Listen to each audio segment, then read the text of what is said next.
여러분, 우리가 사는 이 시대를 보십시오. 정말 두렵지 않습니까? 놀랍지 않습니까? 이란이라는 나라 이름이 에스겔 38장에 이란이라고 써 있잖아요. 페르시아라고 써 있잖아요.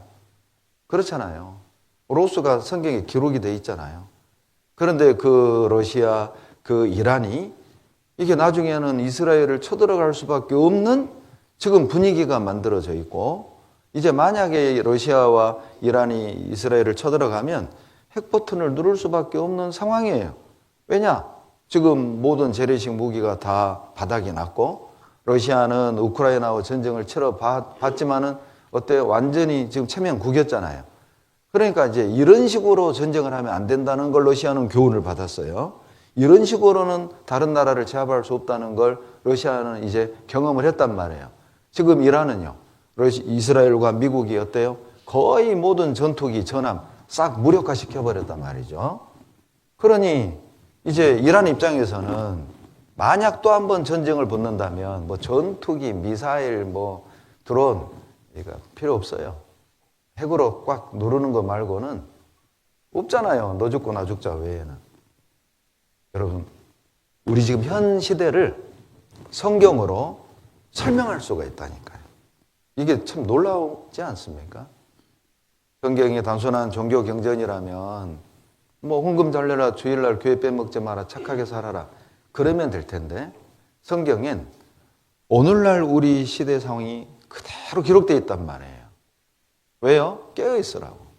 하나님 만날 준비하라는 거예요. 구원받지 않는 사람에겐 성경이 하나님 말씀이고 하나님이 창조주고 하나님이 인류 역사의 주관자시고 구원자라는 사실을 깨닫게 하는 것이고, 구원받은 우리들에게는요, 너 어떻게 살 거냐 그거잖아요. 너 어떤 모습으로 주님을 만날 거냐, 흔들어 깨우는 거잖아요. 마음을 모으는 게 중요하죠. 그런데 구원받은 가족들끼리도 마음이 안 맞고 이런저런 이유로 나뉘어져 있고, 그러니 남은 가족이 구원받겠어요? 그러니까 이 유다,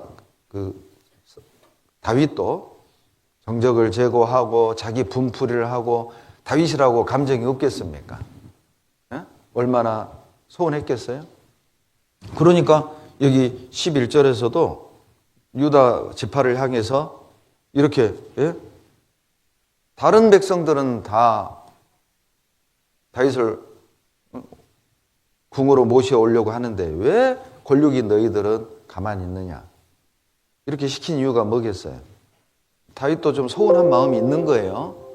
그래도 유다 지파는 나랑 같은 집안이니까 앞장서서 분위기 좀 띄워줄 줄 알았는데 가만히 있는 거예요. 어? 그러니까 성질 같아서는 이것들 그냥 확 그냥 전라도 말로 거시기 하고 싶은데 거시기 할 수는 없고.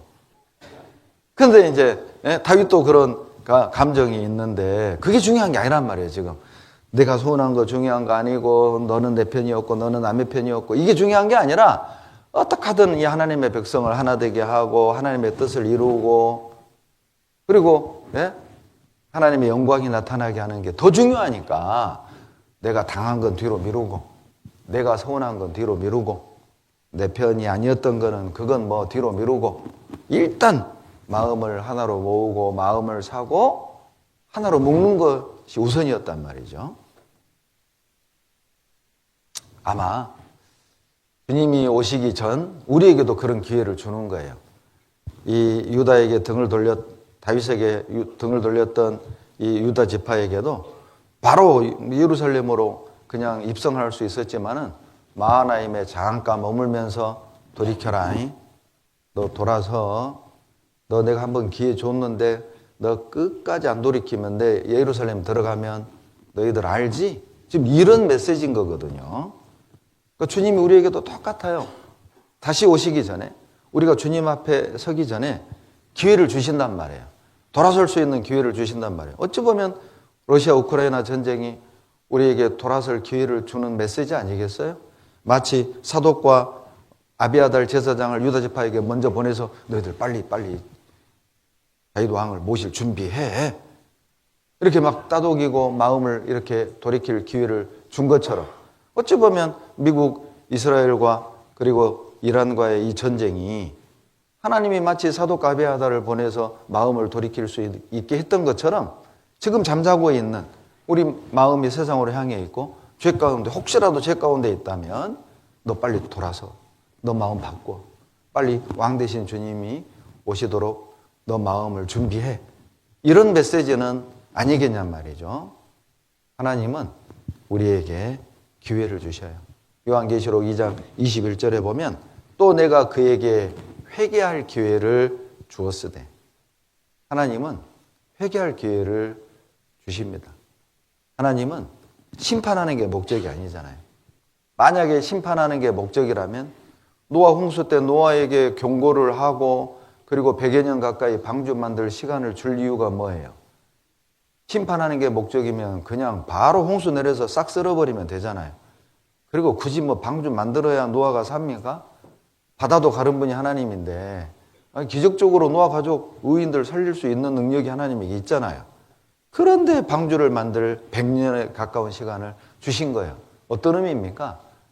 하나님은 심판하는 게 목적이 아니라니까요. 죄인들이 돌이키고 마음을 바꾸는 하는 게 하나님의 목적이에요. 그런데 방주를 만드는 그 긴 시간을 세상 사람들이 봤지만은 끝까지 비웃고 마음을 안 바꿨단 말이에요. 물론 모두가 다 악랄하게 노아를 대적하진 않았을 거예요.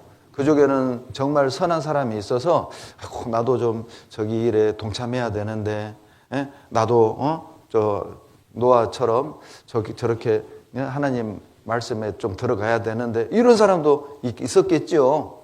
그런데 바쁘고 회사 일로 바쁘고 자기 일로 바쁘고 그리고 사람들 눈치가 있고 친구들 눈치가 있고 다 노아 손가락질 하는데 내가 노아 편에 섰다가는 나도 당할 것 같고 아마 그래서 좋은 마음이었지만은 그 노아에 예비하는 그 생활에 동참하지 못한 사람도 있었겠잖아요. 결국은 다 죽었어요. 여하튼 다 죽었어요. 지금도요. 하나님이 그냥 오실 수 있잖아요. 다시 재림하실 수 있잖아요.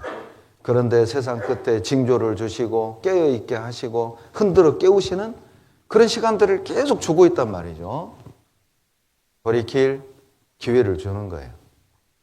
여러분, 만약 오늘 설교가 여러분에게 돌이키라는 하나님의 마지막 기회라는 거 여러분이 진짜 이게 사실이라면 여러분 우리 오늘 돌이켜야 돼요? 끝까지 고집해야 돼요?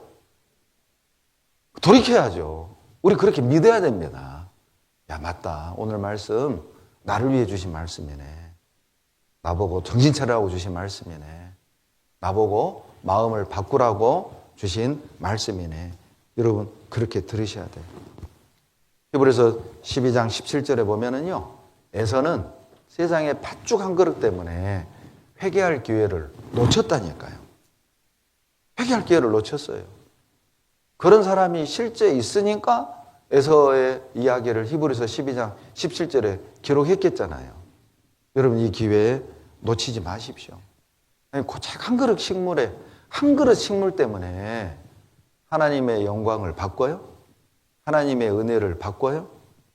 여러분 한 그릇 식물이 더 귀해요? 여러분의 영혼이 더 귀해요? 말은 다 그렇게 해요. 실제 생활에서 말이에요. 네? 실제 삶 속에서 나는 무엇을 더 귀하게 여기냔 말이에요. 한 그릇 식물이냐? 아니면 오늘 이 말씀이냐? 한 그릇 식물이냐? 수요 말씀이냐? 한 그릇 식물이냐? 구역 모임이냐? 한 그릇 식물이냐? 오전 집회냐? 나는 뭘 귀하게 여깁니까? 우리는 늘 에서와 같은 시험을 받아요. 에서는 한 그릇 식물과 장자의 명분이라고 했지만은 여러분 우리는 매일 그 시험을 우리도 만나잖아요. 한 그릇 식물을 위해 갈 거냐 아니면 오늘 이 말씀 들으러 갈 거냐. 한 그릇 식물을 위해 갈 거냐 아니면 수요 저녁 말씀을 들으러 올 거냐. 이게 뭐예요? 계속 그 시험이잖아요. 근데 우리는 그 기회를 잡고 있느냐 기회를 놓치고 있느냐. 여러분 실수할 수 있습니다. 그러나 더 큰 실수는 회개할 기회를 잡지 않는 거예요. 잘못 살 수 있죠. 그러나 더 큰 잘못은 회개하지 않는 것입니다. 범죄할 수 있죠. 구원받은 자녀도 넘어질 수 있고 죄를 지을 수 있습니다. 그러나 더 큰 죄는 회개하지 않는 거라니까요. 돌이키셔야 됩니다. 하나님이 오늘 우리에게 기회를 주시잖아요. 그리고 이제 기회를 준 뒤 왕이 딱 입성을 합니다. 예루살렘에 딱 들어옵니다. 제일 먼저 다윗에게 달려와서 절을 한 사람이 누구냐? 시므이예요. 시므이. 이 꾀쟁이. 악한 사람이었어요. 시므이. 압살롬에게 쫓겨서 도망갈 때 시므이가 어때요? 멀리서 쫓아오면서 다윗을 욕했잖아요. 피 흘린 자여, 비루한 자여, 가거라, 가거라. 여러분, 전라도 버전으로 번역할게요. 전라도 버전으로. 이 빌어먹을 놈아 꼴 좋다. 내는 그럴 줄 알았다. 이런 뜻이에요. 이 시므이가 베냐민 지파거든요. 사울 왕이 베냐민 지파 사람이잖아요. 그러니까 자기 집안인 거죠. 그러니까 사울은 징계로 죽은 건데, 범죄함 때문에 죽은 건데, 그리고 하나님이 마음이 아픈 다윗을 왕으로 세운 건데, 시므이 입장에서는 하나님의 눈으로 보지 않았어요. 인간적인 관점으로 본 겁니다. 다윗 저놈이 사울 왕 죽이고 왕권 뺏었다. 이렇게 본 거예요. 그러니까 다윗을 향해서 피 흘린 자여, 비루한 자여, 가거라, 가거라. 그러니까 너도 사울 죽이고 왕 되더니만 너뿐인 대로 거두는 거야. 이렇게 조롱을 하고 비난을 했단 말이에요. 여러분, 우리도요, 이 시므이처럼 잘못된 시각을 가질 수가 있습니다. 하나님이 하신 일인데, 마치 누구의 탓인 것처럼. 하나님이 하신 일인데, 누구 때문에 내가 이렇게 된 것처럼. 절대 그러시면 안 돼요. 하나님이 하신 일인데, 내가 남편 잘못 만나가지고 내가 이렇게 힘들게 사는 것처럼.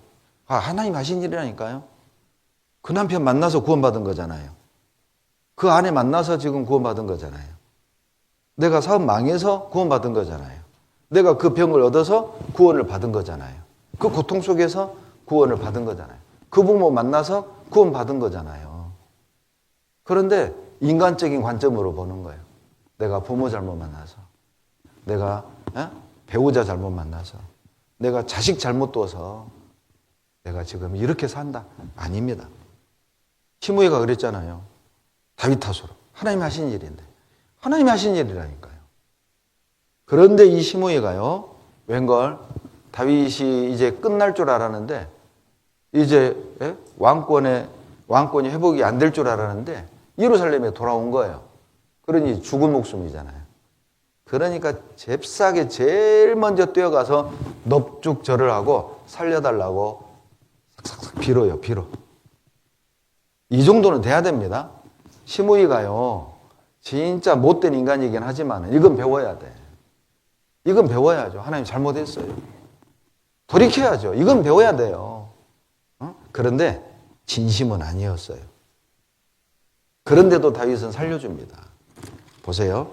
사무엘하 19장 16절 보면 바울임에 있는 베냐민 사람 게라의 아들 시므이가 급히 유다 사람과 함께 다윗 왕을 맞으려 내려올 때 이제 유다 지파가 다윗 왕 모시러 간단다 소식을 듣고 잽싸게 그 행렬에 끼어든 거예요. 그리고 살려달라고. 19절. 왕께 구하되 내 주여 원컨대 내게 죄 주지 마옵소서. 내 주 왕께서 예루살렘에서 나오시던 날에 종의 패역한 일을 기억하지 마옵시며 마음에 두지 마옵소서. 잘못했다는 거죠. 사무엘하 16장 7절에서 다윗 왕을 조롱하고 욕을 했던 것 잘못했다는 거죠. 용서해달라는 거죠. 이 시므이 마음이요, 어느 정도 읽혀지잖아요. 다윗이 압살롬이 죽고 다윗이 예루살렘으로 돌아오려고 마하나임에 대기하고 있다네. 이 소식을 듣는 순간 시므이는 어때요? 나 죽었다. 큰일 났다. 큰일 났다. 그러면 지가 사는 길은 한 가지밖에 없어요. 빨리 가서 싹싹싹 빌자. 여러분, 우리가 이걸 배워야 합니다. 싹싹싹 빌어야 됩니다. 하나님, 잘못했습니다. 주님, 지금 이 땅에 오시려고 대기 중이잖아요. 예? 공중에 대기 중이라는 소식 우리가 들었으면 그 징조가 보이면 싹싹싹 빌어야죠. 주님 잘못했습니다. 여러분 우리가 주님 앞에 섰을 때요. 이 시무이를 통해서 이렇게 알 수 있는 게 뭐냐면 이 땅에서 했던 말, 이 땅에서 했던 행동 전부 다 평가받습니다. 시므이가 했던 욕, 시므이가 다윗을 대했던 태도, 자기가 알잖아요. 이제 오면은 큰일 났다. 이게 뭘 우리에게 말하고 있습니까? 예수님을 대했던 태도, 교회를 대했던 태도, 형제자매를 대했던 태도, 내가 내뱉었던 모든 말들에 대해서 주님 앞에 딱 서잖아요. 전부 다 평가받는 거예요. 그러니까 혹시라도요, 내가 계산해야 될 게 있다면 지금 미리 마음을 바꾸셔야 됩니다. 지금 미리 돌이키셔야 됩니다. 열왕기상 2장에 보면 다윗이 이제 죽기 전에 솔로몬에게 유언을 남깁니다. 그런데 열왕기상 2장 8절로 9절에 보면 어떤 유언을 남긴지 아세요? 시므이 죽여라. 이렇게 유언을 남겨요. 열왕기상 2장 8절로 9절을 보면은요, 오해하는 분들이 계셔요. 아, 또 다윗 대인배인 줄 알았더니 완전히 뒤끝 장렬이네. 이렇게 오해하는 분들도 계셔요. 여러분, 뒤끝 장렬이 아니에요. 모든 성경은 하나님의 감동으로 됐고 교훈을 위해 기록했다고 그랬잖아요. 뭘 의미합니까? 반드시 심판하신다. 우리가 했던 말들, 우리가 했던 행동들 그냥 대충 넘어갈 생각하지 마라. 반드시 심판하신다. 함부로 말하지 마라. 반드시 심판하신다. 함부로 행동하지 마라. 반드시 심판하신다. 그걸 보여주는 겁니다. 사무엘하 19장 한번 봐보세요. 25절에 또 하나가 있습니다. 25절에 같이 읽습니다. 예루살렘에 와서 왕을 맞을 때에 왕이 저에게 물어 가로되 무비보셋이여 내가 어찌하여 나와 함께 가지 아니하였더뇨. 이제 무비보셋이 딱 다윗 앞에 섰습니다. 이제 두 번째로 선 거죠. 여러분 무비보셋이 누군지는 아시죠? 네, 사울의 손자입니다. 요나단의 아들이잖아요. 그러죠? 그러니까 다윗 입장에서 보면 정적의 집안인 거잖아요. 우리 이렇게 우리나라도 조선 역사 보면 어때요? 정적들은 3대까지 그냥 씨를 아예 말려버리잖아요. 반역 못하게. 불씨를 없애버린다는 차원에서 그냥 아예 씨를 그냥 다 말려 죽여버려요. 그런데 다윗 왕은 무비보셋 왕자를 살려줍니다. 그리고 왕의 상에서 함께 음식을 먹고 누리게 해줬단 말이에요. 그런데 압살롬이 반역을 할 때 다윗이 도망가는 순간 이 무비보셋이 절름발이잖아요. 그러니까 이 절름발이로 이제 다윗 왕이 도망간다는 걸 소식을 듣고 가려고 하는데 이 종, 무비보셋의 종 이름이 뭐예요? 시바. 이 성경에 보면 나쁜 사람들 이름은 다 진짜 이름도 그래. 발음 잘해야 됩니다. 시바. 이름이 시바요. 반역한 놈은 또 압살롬이고 압살당할 놈. 시바. 이 시바가 그냥 거짓말을 하고 무비보셋이 다윗을 만나지 못하게 딱 막아버리잖아요. 속았죠. 그런데 이제 다윗은 그 배경을 몰라요. 그러니까 다윗 입장에서는 얼마나 서운해요. 내가 무비보셋 지에게 해준 게 어느 정도인데 세상에 나를 이렇게 대접해? 이게 이제 있었던 거잖아요. 다윗이. 그리고 이제 다시 복귀해가지고 무비보셋 딱 눈앞에 띄니까 첫 마디가 너 그때 뭐 했어? 나 도망갈 때 너 왜 안 나왔어? 24절 보면은요. 무비보셋은요 정말 충신이었습니다. 진짜 멋쟁이였습니다. 24절 다 같이 읽습니다. 사울의 손자 무비보셋이 내려와서 왕을 맞으니 그 발을 맵시 내지 아니하며 그 수염을 깎지 아니하며 옷을 빨지 아니하였더라. 대단하죠. 다윗이 쫓겨난 그 순간부터 목욕도 안 하고 수염도 안 깎고 옷을 빨지 않았어요.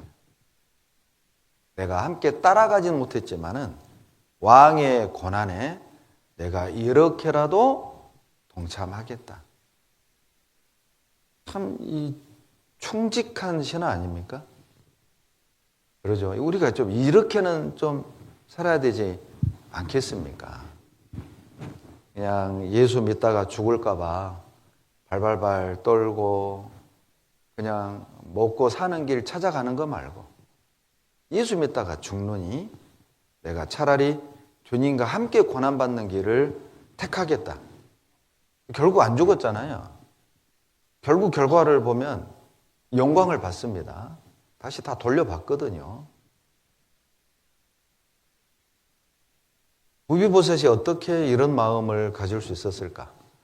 다윗은 도망갔으니까 보지도 않을 텐데 다윗이 보지도 않는데 뭐 수염도 안 깎고 목욕도 안 하고 옷도 안 빨고 그거 누가 알아줘요? 다윗이 안 보는데 그냥 먹을 거 먹고 그러죠. 잘 거 자고 입을 거 입고 그리고 왕이 돌아올 때쯤 그때 수염 안 깎으면 되는데 왕이 돌아올 때쯤 헌옷 입으면 되는데 그래도 되잖아요. 그런데 정직한 사람은 그렇게 안 돼요. 의로운 사람은 그게 안 된단 말이에요. 그런 꾀를 못 부려요. 그게 그리스도인이에요. 그렇게 이중생활할 수가 없어요. 그것이 그리스도인이에요. 무비보셋이 이렇게까지 한 이유가 있습니다. 은혜를 입었잖아요. 자기는 죽어 마땅한 사람이라고 생각을 했어요. 28절 봐보세요. 그 당시 분위기에서는 죽여야 될 사람이었단 말이에요. 28절에 내 아비의 온 집이 내 주 왕 앞에서는 다만 죽을 사람이 되지 아니하였었나이까. 그러나 종을 왕의 상에서 음식 먹는 자 가운데 두셨사오니 내가 오히려 무슨 오름이 있어서 다시 왕께 부르짖을 수 있사오리까. 나는 죽어 마땅한 사람인데 그런데 왕께서 왕의 상에서 먹게 했습니다. 그런 은혜를 내가 입었는데 내가 뭐 시시콜콜 내가 주님 앞 또 왕에게 내가 또 살려주십시오. 뭐 나는 그럴 말할 자격도 없습니다. 아 왕이시여 오해입니다. 그거 오해입니다. 이런 말할 자격도 나는 없습니다. 왕의 처분대로 하십시오. 이제까지 입은 은혜만으로 충분합니다. 정말 제가 이 말씀 읽는데 야, 내가 이런 믿음으로 주님을 섬겼으면 참 좋겠다. 내가 이런 마음으로 주님을 섬길 수 있으면 참 좋겠다. 자기 있는 곳에서 자기의 상황에 맞게 무비보셋은 왕의 고난에 동참했고 그리고 왕이 자기에게 베푼 은혜를 늘 감사하게 기억했고 늘 잊지 않았다는 겁니다. 내가 이제까지 받은 은혜만으로도 나는 충분해. 여러분, 우리가 구원 얻은 그날로 돌아가 보십시오. 내가 구원받은 그날로 한번 돌아가 보십시오. 우리는 이미 충분하게 받았습니다. 그러잖아요. 저도 제가 구원받은 것도 저는 정말 하나님의 은혜라고 저는 믿습니다. 제가 고등학교 때 제 아내가, 제 자매가 전도해서 구원을 받았어요. 저는 그 고등학교를 갈 마음도 없었습니다. 그런데 어쩌다가 그 고등학교를 간 거예요. 그런데 제가 3년을 학교를 다녀도 저는 우리 학교에 신효성이라는 학생이 있는 것도 몰랐어요. 근데 자매는 저를 알죠. 제가 학교 행사 사회를 보고 제가 학교 활동을 많이 했기 때문에 축제하면 제가 사회를 보고 또 뭐 회장 선거하면 제가 나가서 연설도 하고 그러니까 저를 알아요. 그런데 아무튼 우연한 일로 제가 이제 도서부 회장이었는데 도서부 일로 이제 도서부원이 와서 나에게 뭔가를 전달해야 되는데 아파서 못 온 거예요. 근데 그 친구하고 제 자매가 이제 같이 자취를 했던 거죠. 그리고 전달하러 왔다가 너가 배영기냐? 이게 첫 마디였습니다. 내가 배영기요. 이게 내 말이었고 그래? 성경 공부해보지 않겠냐? 저는 그런 전도 처음 받아봤거든요. 저도 장로교를 다니고 있었기 때문에 보통 뭐 예수 믿으세요, 교회 가세요, 우리 교회 가자, 가까운 교회 가라고 그러지 성경 공부해보자 이렇게 말 안 하잖아요. 공부해보자는 겁니다. 그래 좋지. 그리고 공부하고 구원을 제가 받은 거예요. 여러분 구원을 받고 이렇게 딱 돌아보면 주님 손길이 느껴지잖아요. 이것 때문에 나를 그런 사연과 그런 과정을 통해서 가게 했구나. 그죠? 어떤 분은 접촉사고를 냈어. 자매님이 머리 노란 배달 가는 아이를 밀었단 말이에요. 그래서 그 아이가 병원에 입원했어요. 가 있었잖아요, 자매님이. 그래서 이제 합의보러 갔다가 그 자리에서 전도를 한 거예요. 그리고 그 아이가 구원받고 부모가 구원받고. 그리고 그 모란돌이가 검은 머리로 바뀌고. 예? 이 기적입니다. 머리 색깔 바꾸는 건 기적이에요. 부모 말 안 듣잖아요. 구원 받아야 바뀐다니까요. 예? 그게 우연이 아니라니까요. 우리 구원받은 거 보면 진짜 이건 하나님의 손길이 느껴지잖아요. 어떤 트럭 운전사가 빗길에 브레이크를 밟았는데 미끄러진 겁니다. 횡단보도 건너가는 사람을 마치 볼링공이 핀을 넘어뜨리듯이 수십 명을 쫙 밀어버렸어요. 이 사람들이 같은 병원에 입원을 했습니다. 이 기사 아저씨가 한 사람 한 사람 이제 합의를 보러 다녔는데 이게 뭐 순복음교회 다닌 사람도 있고 장로교도 있고 천주교도 있고 이 사람들은 돈 더 달라고 합의를 안 해주는 거예요. 그런데 한 분이 우리 서울중앙교회 집사님이었어요. 그 집사님께 합의 보러 갔는데 오히려 집사님이 그 아저씨를 위로를 하는 거예요. 아저씨 떨지 말아요. 아저씨 염려 말아요. 하나님이 도와줄 거예요. 두 말 않고 합의를 써줬어요. 이게 너무너무 고마운 겁니다. 그리고 집사님이 전도해서 이 아저씨 구원받고 부인 구원받고 딸 구원받고 딸이 지금 현직 검사입니다. 이게 기적이잖아요. 어떤 분은 자살하려고 차를 몰고 가다가 그냥 다리 난간에 확 꺾었단 말이에요. 떨어져 죽으려고 그랬는데 차가 난간에 딱 끼어버린 거예요. 죽으려고 밀어도 안 떨어지더라 이게. 그리고 이제 이게 뭐 죽는 것도 만들어 안 되는구나. 그리고 이제 농약을 사서 아버지 산소에 딱 갖다 놓고 병원을 입원을 한 거예요. 3일 뒤면 그거 털어 마시고 죽으려고. 근데 하필 옆에 우리 교회 형제가 딱 누워 있는 거예요. 근데 형제가 막 아침마다 찬양을 불러. 나는 죽으려고 날 잡아봤는데. 옆에서 노래 부르니까 열받잖아요. 시끄럽다고. 뭐가 그렇게 좋냐고. 좋지요. 뭐가 그렇게 좋냐고. 구원받으면 좋다고. 뭐 구원이 그런 게 어딨냐고. 있다고. 어딨냐고. 우리 목사님한테 물어보라고. 하필 입원한 병원 바로 옆에 우리 교회가 있었어요. 환자복을 입고 슬리퍼를 끌고 가서 상담받고 구원을 받았어요. 그 집사님이 저에게 했던 간증입니다. 하늘이 아름다운 걸 처음 봤대요. 가로수가 그렇게 예쁜 걸 자기는 처음 봤대요. 수십 년을 뒷골목에서 주먹으로만 살아왔던 사람이 구원을 받고 하늘이 예쁘고 가로수가 예쁘고 지금은 노가대하고 사는데 너무 행복하대. 너무 행복하대. 그분들 얘기만 아니잖아요. 여기 앉아있는 우리 구원받은 날을 생각해 보세요. 그날이 있잖아요. 어쩌다가 어떤 분은요 집주인이에요. 집주인. 그런데 이제 2층 집에서 물이 새가지고 아랫집에 그냥 난리가 난 거예요.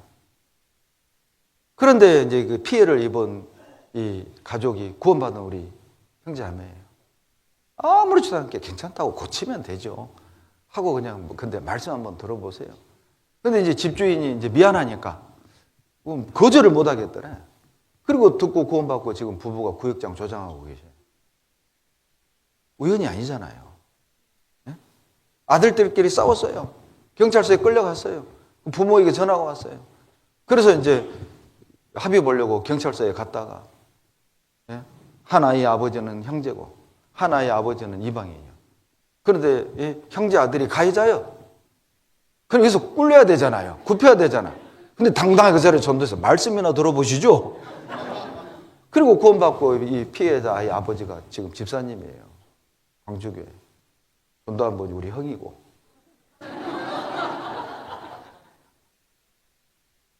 이 우연이 아니잖아요. 이 구원받은 간증 들어보면요, 제일 드라마틱해.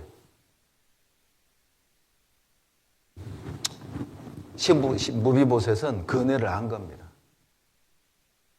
나는 죽어 마땅한 사람인데 이렇게 살려주셨는데 내가 어떻게, 왕이 도망 중에 있는데 내가 어떻게 누워서 잠을 자고, 내가 어떻게 음식을 먹고, 내가 어떻게 몸에 맵시를 냅니까? 정말 우리 이런 마음이면 얼마나 좋을까요? 네? 주님을 십자가에 못 박아 죽인 이 세상 내가 어떻게 사랑해? 주님이 십자가에서 달린 이 세상에서 내가 어떻게 누리며 살아? 우리가 이 정도는 아닐지라도 받은 게 있으니까 그 은혜 감사하면서, 내가 은혜 받은 자라면, 내가 구원받은 사람이라면, 내가 어쩌다가 나 같은 사람이 구원을 받아가지고 내가 이렇게 사는데 그 마음 정도는 가져야 되지 않겠습니까?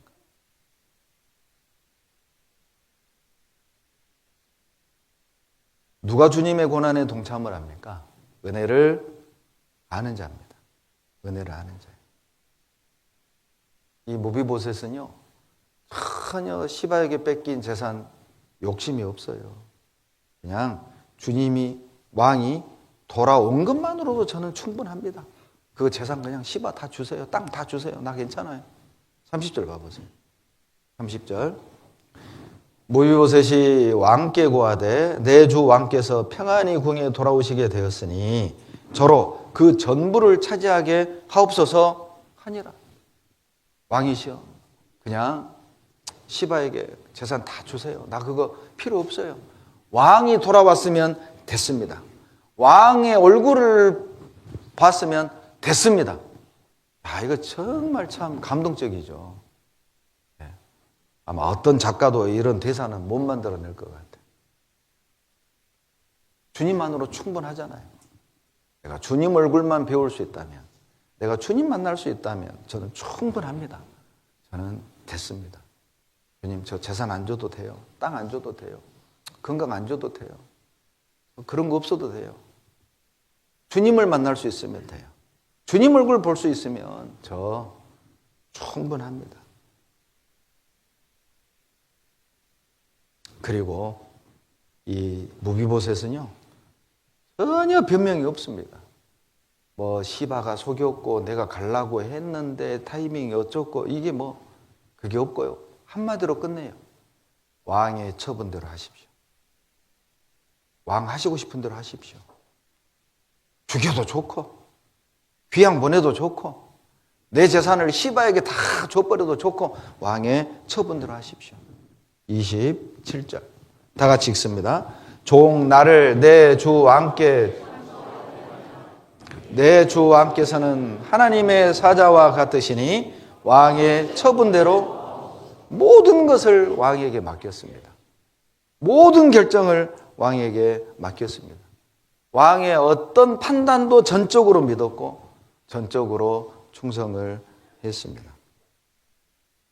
무비보셋 마음에는 이 믿음이 있었죠.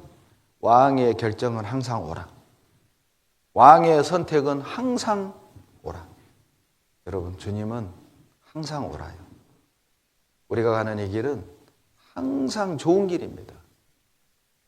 여러분, 나는 재산이 잃었는데요. 그게 좋은 길이에요. 나 건강 잃었는데요. 그게 좋은 길이에요. 나는 가족을 잃었는데요. 그게 좋은 길이에요. 나는 건강을 잃었는데요. 그게 좋은 길이라니까요. 그게 없는 게 나으니까 하나님이 그 길로 인도한 것 아니겠습니까? 하나님은 항상 옳습니다. 하나님은 항상 선하십니다. God is good all the time.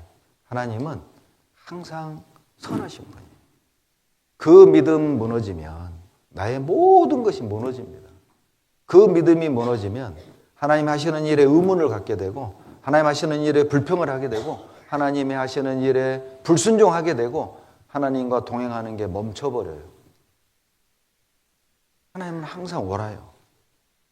우리가 가는 이 길은 가장 늘 최선의 길로 가고 있는 겁니다. 세 번째 사람이 등장합니다. 사무엘하 19장 32절 보시죠. 바로 바르실레입니다. 바르실레를 여기서는 바실레라고 합니다. 32절. 바실레는 매우 늙어 나이 80세라. 저는 거부인고로 왕이 마하나임에 유할 때에 왕을 공개하였더라. 사무엘하 17장에서 도망갈 때 얼마나 헐레벌떡 도망가느라고 뭐 먹을 거 챙겼겠습니까? 그래서 이제 왕과 왕을 따르는 무리들이 이제 막 기진맥진해 있을 때 그때 소식을 들은 이 바르실레가 음식을 가지고 가서 그 많은 인원들을 먹였단 말이에요. 그러죠? 여러분 어때요? 정말 춥고 배고플 때 얻어먹은 한 끼 그거 기억해요? 잊어버려요?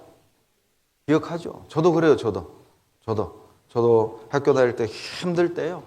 저에게 이렇게 재워주시고 밥을 먹여주신 제 친구 부모님 평생 내가 그 은혜를 못 잊습니다. 다 있잖아요. 그런 기억이. 그러죠? 또 내가 대학을 다닐 때 또 저를 도와주셨던 형제자매들의 사랑 그걸 절대 못 잊는다니까요. 그러니까 저는 평생 사랑의 빚을 졌다. 저는 그 믿음이 있어요. 그래서 그 빚을 갚는 양으로 제 집에서 자주 식사 대접을 합니다.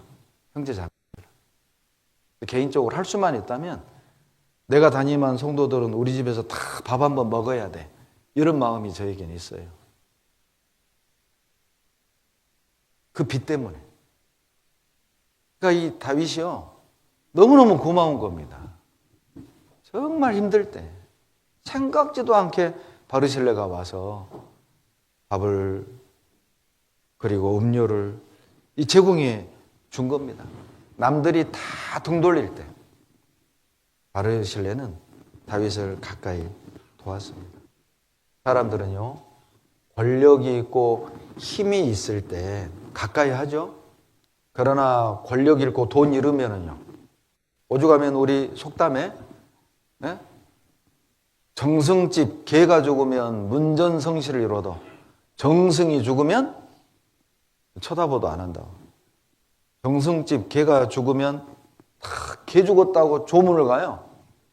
왜? 정승이 살아있잖아요.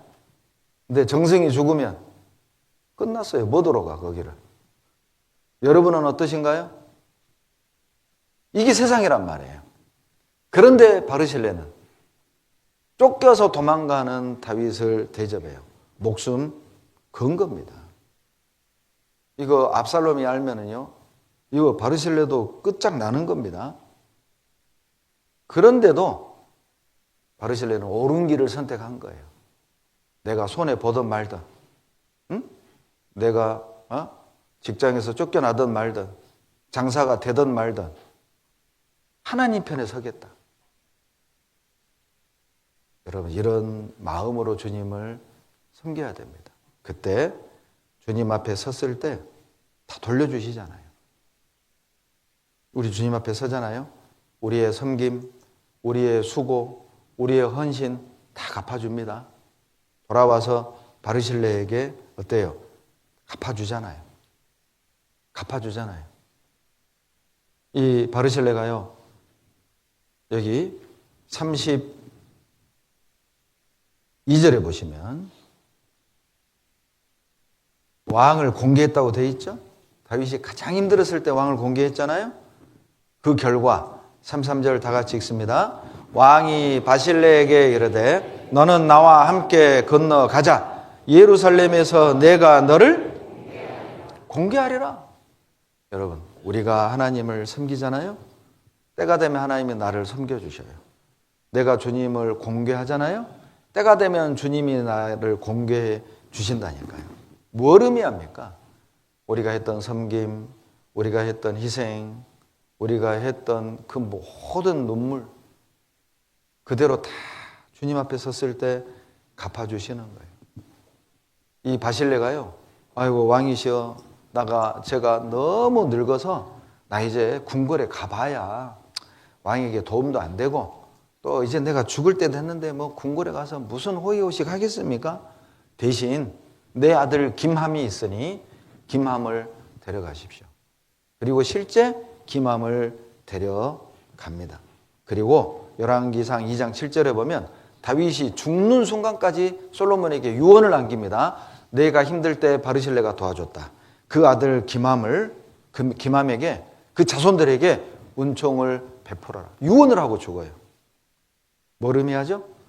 바르실레의 그런 어떤 결단, 용기 있는 선택, 그리고 희생과 섬김 때문에 그 자식들이 복을 누리는 거예요. 지금도 그렇습니다.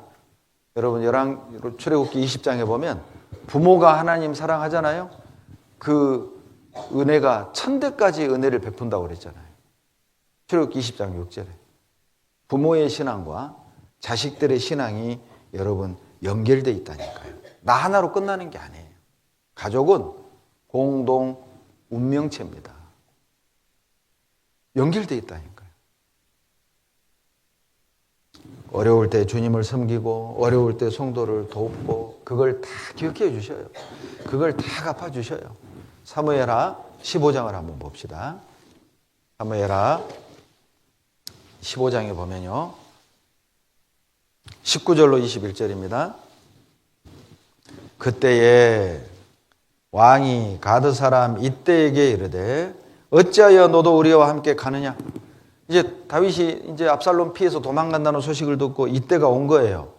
그리고 나도 같이 갈랍니다. 그러니까 너는 또 왜 따라가려고 그래? 너는 여기 있어. 이유가 그 뒤에 나오죠. 너는 쫓겨난 나그네니 돌아가서 왕과 함께 내 곳에 있으라. 왕과 함께 궁궐에 있으라고 말한 걸 보면은 이때는 고위직 신하였던 거예요. 그러니까 너 나 따라오지 마. 너 이방인이잖아. 가드 사람이거든요. 이 가드면은요, 블레셋 가드잖아요. 블레셋 가드 하면 생각나는 사람이 누구예요? 골리앗 동네 사람이란 말이에요. 그러니까 이때는 어찌 보면은 다윗과 원수지간 될 수 있는 거잖아요. 그런데 이때는 다윗 편에 섰단 말이에요. 그런 혈연, 지연, 학연, 그런 인간적인 어떤 과거 다 제쳐놓고, 다 내려놓고, 의로운 편에, 하나님 편에 선 거예요. 이때가. 그리고 20절에 보면 너는 어제 왔고 나는 정처 없이 가니 오늘날 어찌 너로 우리와 함께 유리하게 하리요. 너도 돌아가고 내 동료 동포들도 데려가라. 은혜와 진리가 너와 함께 있기를 원하노라. 21절 같이 읽습니다. 이때가 왕께 대답하여 가로되 여호와의 사심과 우리 주 왕의 사심으로 맹세하옵나니 진실로 내 주 왕께서 어느 곳에 계시든지 물론 사생하고 종도 그곳에 있겠나이다. 참 대단하죠. 엄청난 충심이잖아요. 왕이 어디를 가든 나도 사생 결단하고 왕과 함께 하겠습니다. 여러분, 이 성경에요, 훌륭한 사람들 이름을 보면 이름도 다 또 이미지가 좋아. 이때. 여러분, 이때 이름 뜻이 뭔지 아세요? 이때 이름 뜻이 하나님은 존재하신다. 하나님은 존재하신다. 전라도 버전으로 번역합니다. 하나님 이때. 그래서 이때. 이름이 이때. 하나님 이때. 이때 뜻이 하나님 이때. 그게 이때 이름의 뜻이에요. 이때를 위함이죠. 이때는 뜨는 권력을 붙잡은 게 아니에요. 부상하는 권력을 붙잡은 게 아니라 무너져가고 사라져가는 권력에 섰어요. 왜? 하나님 편이니까. 거기가 하나님 편이니까. 23절 보십시오. 이제 왕을 따라갑니다. 온 땅 사람이 대성통곡하며 모든 인민이 앞서 건너가며 왕도 기드론 시내를 건너가니 건너간 모든 백성이 무슨 길이에요? 광야길 밑줄 그어놓고 옆에다 써놨어요. 고생길. 예, 고생길 시작이에요. 행복 끝, 고생 시작. 즉, 여러분, 다윗 편에 선다는 말은 고생길이 열렸다는 뜻이에요. 그리고 이게 왕으로 돌아올지 안 돌아올지도 미지수잖아요. 그렇죠? 그런데 그런 다윗 편에 섰어요. 이때는 어떤 마음입니까? 왕이 없는 궁궐보다는 왕과 함께하는 광야를 선택한 거예요. 참 멋지죠. 왕이 없는 성공, 주님이 없는 성공을 꿈꾸지 마십시오. 차라리 주님과 함께하는 가난이 더 행복하지 않겠어요? 주님이 없는 성공보다는 주님과 함께하는 실패, 그게 더 안전합니다. 주님을 떠난 성공보다는 주님과 함께하는 고통, 그게 더 행복합니다. 이때는 그것을 선택했어요. 왕의 고난에 동참했습니다. 여러분, 왕의 고난에 동참한 사람은요, 왕의 영광에도 동참합니다. 18장 봐보세요. 사무엘하 18장 2절 봐보세요.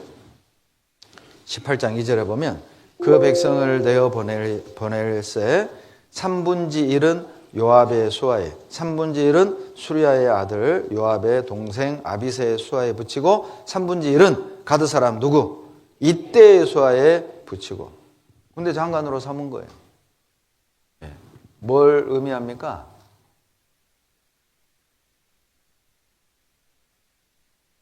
왕의 고난에 동참한 사람은 왕의 영광에도 함께 동참하게 됩니다.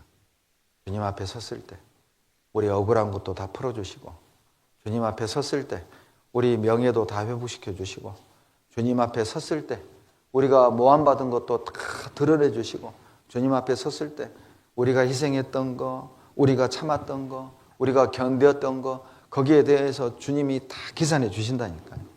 낱낱이 계산하십니다. 누가복음 19장 15절 보시죠. 누가복음 19장 15절입니다.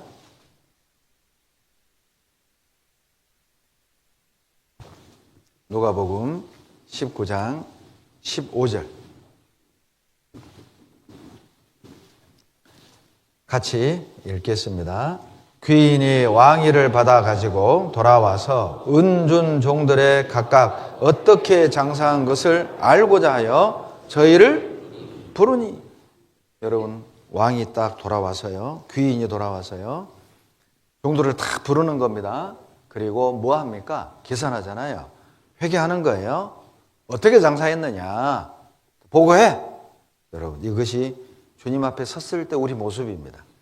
주님 앞에 딱 서서 뭐 하는지 아세요? 계산하는 거예요. 자, 내가 준 걸로 어떻게 살았냐, 얼마나 남겼냐, 장사한 거 계산하자. 장사는 이웃 남기기 위해 하는 거잖아요. 여러분, 어찌 보면 우리 이 신앙생활이 장사하는 겁니다. 뭔가 남기기 위해, 열매를 남기게 하는 거잖아요. 장사하는 거예요. 여러분, 오늘 주일 말씀 들으러 오셨죠? 이거 장사하는 거잖아요. 오늘 말씀 듣고 내 마음에 남는 게 있잖아요. 이웃 남겼잖아요. 이게 남기는 거라니까요. 오전 집회, 전도 집회, 그리고 수요 말씀, 구역 모임, 각종 모임과 또 각종 봉사, 그게 뭐예요? 다 장사하는 거라니까요. 거기에 함께 한 사람만 얻는 게 있어요. 거기에 함께 땀 흘리고 함께 희생한 사람만 느낄 수 있는 은혜가 있어요. 그들만 겪는 남는 것들이 있다니까요. 그러니까 교회 안에 계획되어져 있는 모든 것들은 다 장사하는 거예요. 거기 함께 하면 남아요. 뭔가가 남아. 마음에 남아. 은혜가 남아. 추억이 남아. 사랑이 남아. 그걸 계산하겠다는 거예요. 너 그때 어디 있었느냐? 남들 다 희생하고 헌신할 때 너는 뭐 했냐? 그 계산 하겠다는 겁니다. 15절 보시죠. 15절에 보면 은준 종들을 불러서 각각 장사한 것을 계산하는데 16절 첫째가 나와 가로되 주여 한 문화로 10문화 남겼나이다. 주인이 이르되 잘하였다 착하고 충성된 종아. 18절 둘째가 와서 가로되 주여 주의 한 문화로 5문화를 만들었나이다. 주인이 그에게도 이르되 너도 5곡을 차지하라. 20절 한 사람이 와서 가로되 주여 보소서 주의 한 문화가 여기 있나이다. 내가 수건으로 쌓아 두었나이다. 22절 주인이 이르되 악한 종아. 세 종류의 종이 나오죠. 모두에게 똑같이 한 문화를 줬습니다. 그런데 한 종은 10문화 남겼고 한 사람은 5문화 남겼고 한 사람은 한 문화 그대로 가져왔어요. 그런데 왕의 반응이 다 다릅니다. 10문화 남긴 종에게만 이렇게 칭찬이 있습니다. 착하고 충성된 종. 5문화 남긴 종도 잘했잖아요. 5문화 남겼는데 칭찬이 없고 5골 다스려라. 한문화 남긴 사람은 약한 종아. 주님이 주님의 자녀들을 바라보는 마음을 표현한 거예요. 열문화 남긴 종은 어떤 종입니까? 100% 순종한 종이죠. 자기의 마음에 들든 안 들든 내가 하고 싶은 일이든 하고 싶지 않은 일이든 간에 뭔가가 부탁이 되어지고 주어진 일에 예 하고 100% 순종한 사람. 정말 착한 종이죠. 그 사람은 정말 열문화 남기는 것과 같아요. 많은 걸 남기는 거예요. 그런데 5문화 남긴 종은요, 칭찬이 없어요. 왜? 자기가 봉사하고 싶으면 하고 하기 싫으면 말고, 자기 하고 싶은 봉사하고 마음에 안 드는 봉사는 안 해요. 자기 마음에 맞은 사람들하고는 교제하고 마음에 안 맞는 사람들하고 안 해. 선별적인 순종, 부분적인 순종, 감정적인 순종. 하고 싶을 때 하고 싫으면 말고, 감정에 따라서 교제하고 안 하고. 칭찬이 없어요. 아예 안 한 것만 보다는 나으니까 그래 5골 다스려라. 그러나 한문화는요, 아무것도 안 한 거잖아요. 쌓아서 땅에 묻었어요. 고난이 싫은 거죠. 고난을 싫어한 사람들이에요. 그냥 구원만 달랑 받고 왔다리 갔다리 말씀만 듣고. 고난이 싫어. 봉사가 부담돼. 교제가 싫어. 나는 내성적인데 막 사람들 앞에서 막 간증하는 거 보면 나는 부담돼. 싫어. 그냥 왔다리 갔다리. 한문화예요. 쌓아놓은 거잖아요. 자, 나는 몇 문화 남긴 종 같아요?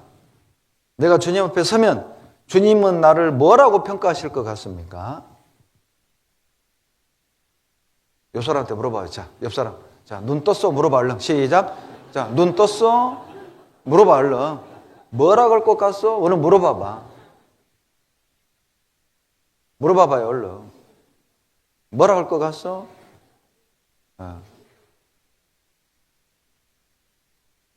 주님 앞에 딱 서잖아요. 무엇도 계산하냐면 용서했느냐도 계산합니다. 너 용서했어? 마태복음 18장 보시죠. 마태복음 18장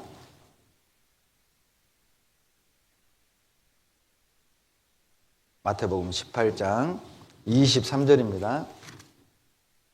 23절 같이 읽습니다. 이러므로 천국은 그 종들과 회개하려 하던 어떤 임금과 같으니, 예. 주님 앞에 섰을 때 회개한다는 겁니다. 계산한다는 겁니다. 뭘 계산하느냐? 여러분 쭉 35절 보면은요, 35절 같이 읽습니다. 너희가 중심으로 형제를 용서하지 아니하면 내 천부께서도 너희에게 이와 같이 하시리라. 천국은 마치 회개하려던 임금과 같다 해놓고 그 뒤에 지금 쭉 용서에 관한 말씀하시잖아요. 그러니까 뭘 계산한단 말이죠? 용서했는지 안 했는지도 계산하셔요. 너 용서받았잖아. 너 1만 달러트 용서받았잖아. 너는 더 큰 것도 용서받아 놓고 100대 노래한을 용서 못해? 그거 반드시 책망하십니다. 용서하셔야 됩니다. 용서했는지 안 했는지도 주님이 계산에 넣는다니까요. 또 한 가지, 책임을 다 했는지도 계산을 하셔요. 마태복음 25장 19절 보시죠. 최선을 다했는지를 계산할 겁니다. 마태복음 25장 19절. 오랜 후에 그 종들의 주인이 돌아와 저희와 회개할세. 여러분, 세상에서 가장 정확한 회계사가 하나님이에요. 숫자와 법칙을 만드신 분이 하나님이시잖아요. 뭘 의미하죠? 대충 넘어갈 생각하지 말란 말이죠. 은근슬쩍 넘어갈 생각하지 말라는 겁니다. 주님 앞에 서면 철저하게 계산을 할 겁니다.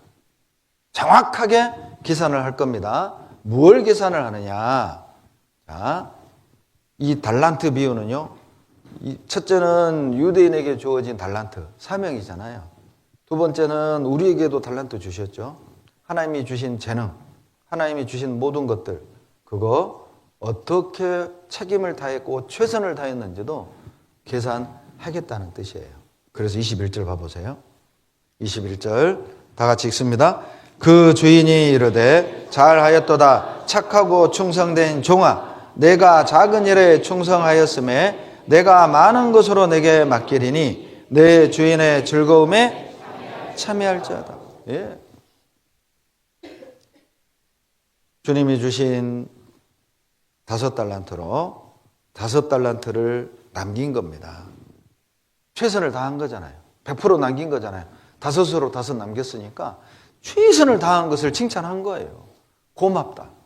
대충 할 수도 있고 여건 되는 대로 상황 되는 대로 할 수 있는데 어떻게든 최선을 다해서 고맙다. 그거 계산합니다. 바쁘다고 수요 말씀 안 들어, 퇴근 늦다고 안 들어. 그렇게 신앙생활 하는 분이 있는가 하면 어떤 분은 끝나기 5분 전에 헐레벌떡 뛰어 들어와서 5분을 듣고 가요. 어떤 분은 말씀 끝나고 탁 돌아가는데 그 시간에 교회당으로 들어와요. 하나님이 누구를 칭찬할까요? 아이고 그냥 집에서 유튜브로 보자. 지금 가봐야 20분밖에 못 들어. 에이 집으로. 하나님이 누구를 기뻐하실까요? 최선을 다했는지 주님이 주신 달란트로 어떻게 섬겼는지 그거 계산하십니다. 누가복음 16장을 보시죠. 누가복음 16장 2절입니다. 16장 2절.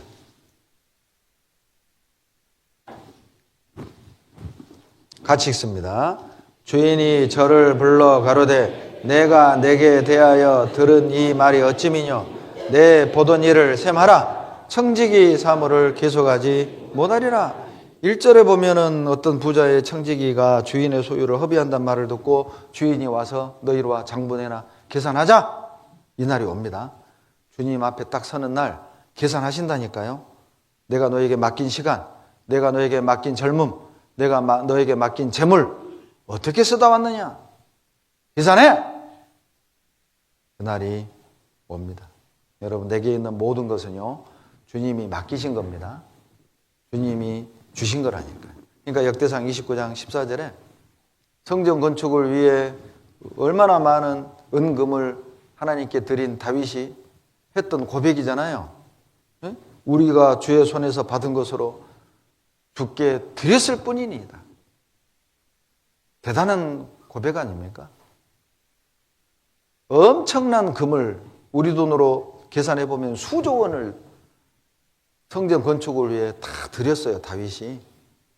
그러면서 하는 말이 이거 주님 것인데 주님 것 드렸을 뿐인데 그런데 주님께 드렸다고 내 마음에 이렇게 기쁨까지 주십니까? 이거는요 드린 자만이 경험할 수 있는 간증이에요. 드린 자만이 경험할 수 있는 기쁨이 있다니까요. 여러분 주님께 드려서 정말 기뻐해 본 적이 있어요? 내가 주님께 시간을 드리고 마음을 드리고 물질을 드려서 내가 정말 승리의 어떤 그 쾌감을 경험해 본 적이 있으세요? 그것 계산합니다. 여러분 16장 1절에요. 주인의 소유를 허비한다고 그랬잖아요. 이 허비하다는 원어 뜻이 마구 뿌리다 그 말이에요. 그냥 뿌려 그냥 시간도 길거리에다 뿌리고 인터넷에다 뿌리고 핸드폰에다 뿌리고 그러면서 기도할 시간이 없대요. 그러면서 성경 볼 시간이 없대요. 그러면서 바쁘대요. 다 뿌려 시간도 뿌리고 돈도 뿌리고. 네? 그것 반드시 계산을 하십니다. 요한계시록 22장 12절 보고 마치겠습니다. 요한계시록 12장 22절.